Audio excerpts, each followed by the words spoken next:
tell you right now, all of us on offense, the starters, we're pissed off about that performance. You heard it from Calvin Ridley. They are upset from how they played last week. You like to see a little energy like that. Welcome into Teal, the show. I'm Jamal Saints here alongside Frank Frangie. Frank, last week definitely wasn't the outing the offense wanted to show, but as you heard from Calvin Ridley and some of the other offensive players this week, I think they want to show just who they are this week. Everything about the responses, our responses, people's responses, shows they're what we want them to be, a team that expects to be good, a team that expects to win every game, including the Kansas City Chiefs game. The fact that they didn't win, we felt like they played poorly. They felt like they played poorly, and they still lost to the world champions by one possession game. So they're okay, but I like it that they're a little feisty, and I like it that Calvin wants to play better and the offense wants to play better, and I think they're going to this week. All right, we were all kind of searching for answers for just what happened against the Kansas City Chiefs. Doug Peterson kind of pointed his finger to the energy in practice last week. Many of the players said that they thought last week was a little bit of a down week for practice, but they have a renewed energy, a renewed purpose, and took the practice field with much more energy this week. Getting back to week after week after week of practice, kind of the flow of the season. Whatever happened last week, just put that hard hat on and come back at it the next week. Just get used to that and come out with the right intensity every practice. Not leaving a stone unturned during the preparation of the week, and obviously, put 3 days of good prep in, a walkthrough day, and then go out and execute when it matters on Sunday.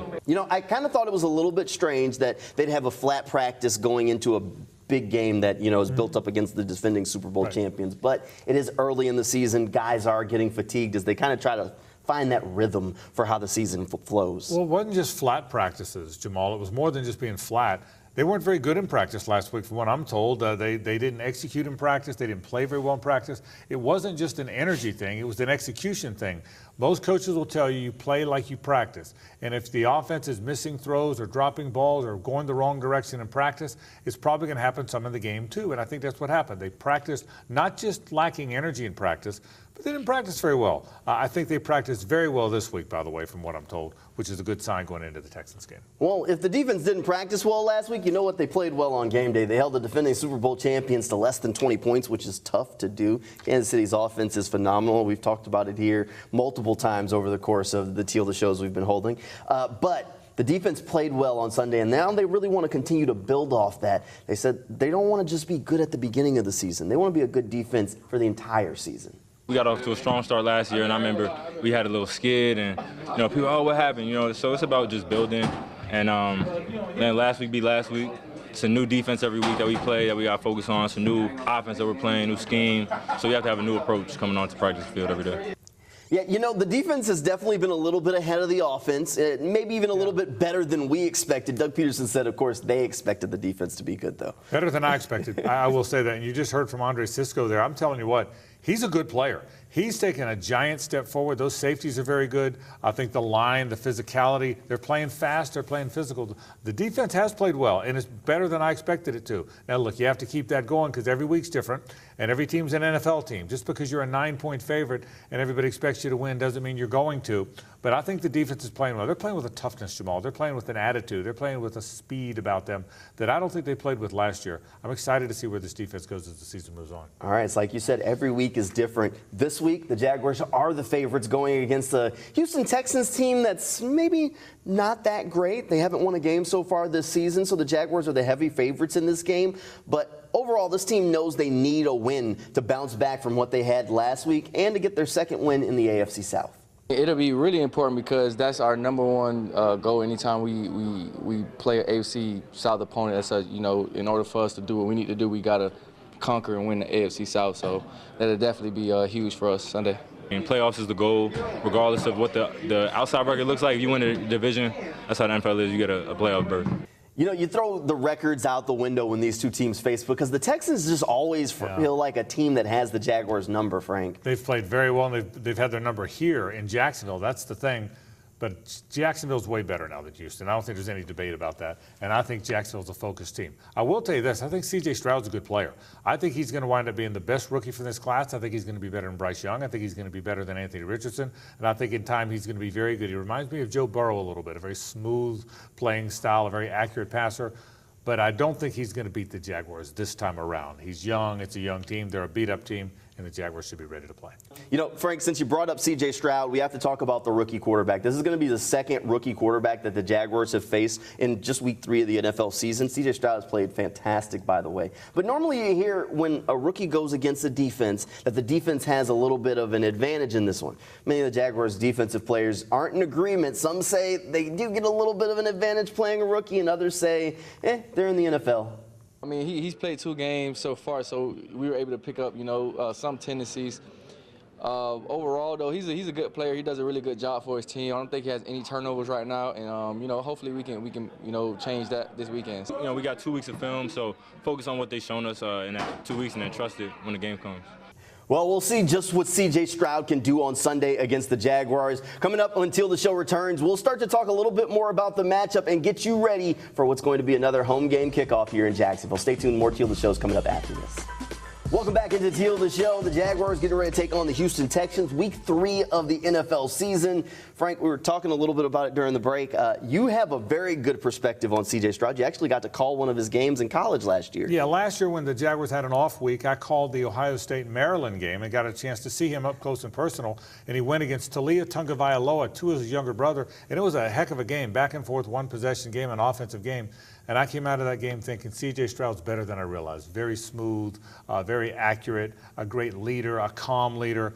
I was really impressed when I saw him. And I said, I thought he was the best quarterback in the draft. Even though Bryce Young went number 1, I would have taken Stroud number 1. I think he's going to be a terrific player. Again, maybe not this week, hopefully not this week, but I like what I saw. Hopefully not too good because the Jaguars are going to be seeing him for some years to come. All right, this is a big week for the Jaguars. Their second AFC South game of the year. This is one against the Texans team that has just seemed to give them problems. Last year in the home game here in Jacksonville, it was the Dameon Pierce show. Right. He scored the only touchdown of the day, which turned out to be the game winner for the Texans that day. Pierce, of course, a former Florida guy, and he is a load at running back, Frank. Yeah, he's a really good player. They've struggled offensively. The line's been down. Pierce has not been off to a good start. He's got a very low yards per carry for him this year. They haven't played well yet. Tunsil hasn't played, the great left tackle. He may or may not this week. So they've been down some guys.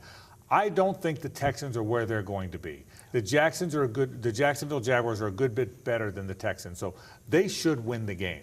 When you're better than the other guy, you should win the game. The problem is the Texans, to your point, are going to come in here with some confidence. No one's going to debate that. They're a confident football team. They've won here before. They don't think they're going to start 0-3, so it's not going to be easy, but the Jags have the better team. Yeah, Texans' offensive line is very beat up right now, so the Jaguars' defensive line has to find a way to take advantage of that. We have to talk about the Jaguars offense, though, Frank. This is the high-powered group, one that we've raved about throughout training camp in the preseason, and then last week they go out there and can't seem to find the end zone, just a little bit out of sync. This needs to be a bounce-back week for them. This is a big one, and this is a Houston Texans defense that is different than the one that maybe gave the Jaguars problems the past few years. Yes, the way they play is very similar to the way the Colts play. What you saw with Gus Bradley's team, sit back, don't blitz a lot, eyes on the quarterback, a lot of zone. That's how they're going to play. So it's going to be a similar defensive scheme to what Jacksonville saw the first week. They're a young defense. They're exciting. D'Amico Ryans is an excited guy. When they make a sack, when they make a big play, the whole sideline gets excited. They're almost like a college team in a lot of ways. They're young, they're enthusiastic, and that's what you're going to see from this Houston team. So they're not as good defensively as some other teams, but there's a young enthusiasm about them. A lot of zone, a lot of eyes on the quarterback, similar to the way that Indianapolis played. All right, last week was a big Christian Kirk kind of day. Week 1 was a big Calvin Ridley kind of day. We've talked about this Jaguars offense where it's almost pick your poison kind of group because they have so many weapons. Everybody can't go off at the same time. Well, I guess they could, but that'd be a really big day for everyone involved. Frank, who do you think can be the poison, if you will, here for the Jaguars this week? Yeah, I said this last week. I'm going to give you the same answer. All right. I think they've got to get Travis Etienne going. I think that's the thing. You got to get the running game going. I think they got to get Tank Bigsby going. I know he didn't have a carry last week, but I think that'll change. So I don't think the ball's flying all over the park this week. I think you got to get the running game going. You got to throw it out of the backfield to Etienne a little bit. Now, once that happens, then you work the middle of the field a little. I think Calvin Ridley comes back. Look for Evan Ingram a little bit, too. I think he's going to be a factor in this game. But I think you got to get the running game going a little bit this week. I'd be surprised if they don't. Now, the one thing that's holding up everything on the offense just a little bit has been the offensive line play. Brandon Sheriff a little bit banged up. Luke Fortner a little bit banged up. They've had Anton Harrison taking some of those rookie lumps last week against against Chris Jones. Will Anderson, a rookie, but very talented rookie who Anton's going to see a whole lot of this week. The offensive line has to find a way to step up and be better this week than what we've seen so far this year. No question. The line isn't playing very well. I said that before. A couple things. Number one, they've all been nicked in some capacity. If you think about this now, Barch was out for a long time. I'm still not sure he's completely healthy. Walker Little and Harrison both missed the last preseason game. Both Fortner and Sheriff had the ankle. So I think they're getting healthier now. Anton Harrison's going to be fine. They should have helped him. Chris Jones is so good. When the Chiefs moved Jones out to end last week, they should have helped him a little bit. They should have chipped with a tight end or a back, and they probably, if they had it to do over again, they would do that more. They got to play better at left guard. Benj Barch is struggling a little bit. 2 games from now, they get Cam Robinson back, and I wouldn't be surprised to see Cam go to left tackle and Walker Little, who's playing very well, slide into left guard. But yeah, they got to play better. The line has not played well, no question about it. Definitely a shakeup, possibly right around the corner for that Jaguars offensive line. Cam Robinson was back in the building for the Jaguars this week. He can't be activated for another couple of weeks. They'll be in London at that time. Cam Robinson is planning to make that trip with them. All right, Frank, it's time for us to go ahead and pick the game. Yeah. I think this one's probably going to be an easy selection unless you got a curveball you want to throw at me here. No, I think the Jags are the better team. I think the Jags are the better team than the Texans. I think the Jags are going to beat the Texans. I think the Jags are, listen, last week didn't change my mind. They have a really good team. They didn't play well. They were in it till the very end. They lost the game. They'd like to do some things differently. They have a very good team. The Texans might be good. DeMeco Ryans might be a terrific coach in time. And you heard what I said about C.J. Stroud. I think he's going to be good in time. But right now, the Texans are a struggling team. The Jaguars are a very good team. Be very surprised if the Jags don't win. Yeah, I'm right there with you. I think the Jaguars should win this game. But since that was such an easy question, we can't wrap up with that one, Frank. Okay. All right, Frank. Here's the big question. Right. Since the Jaguars offense struggled last week, how many points do you think they can score on Sunday? I think, this is the NFL. You're not going to 40 or 50 points. But I'd be surprised if they don't get in the mid-20s, 27, 31. I'm expecting a 31-16 type game, maybe 28-16. But they scored 31 the first week. If they don't get around there this week, I'd be surprised. More than 25, less than 32, somewhere in that ballpark. That's enough points that everybody should feel a little bit better about the Jaguars offense when the day is done. So hopefully all of that comes to pass. Hey, thanks for hanging out with us here at Teal the Show tonight. Frank, thanks for being here. Thank you at home for tuning in. We got a big game on Sunday against the Texans at the bank. We'll see you there. Good night, everybody, and go Jags.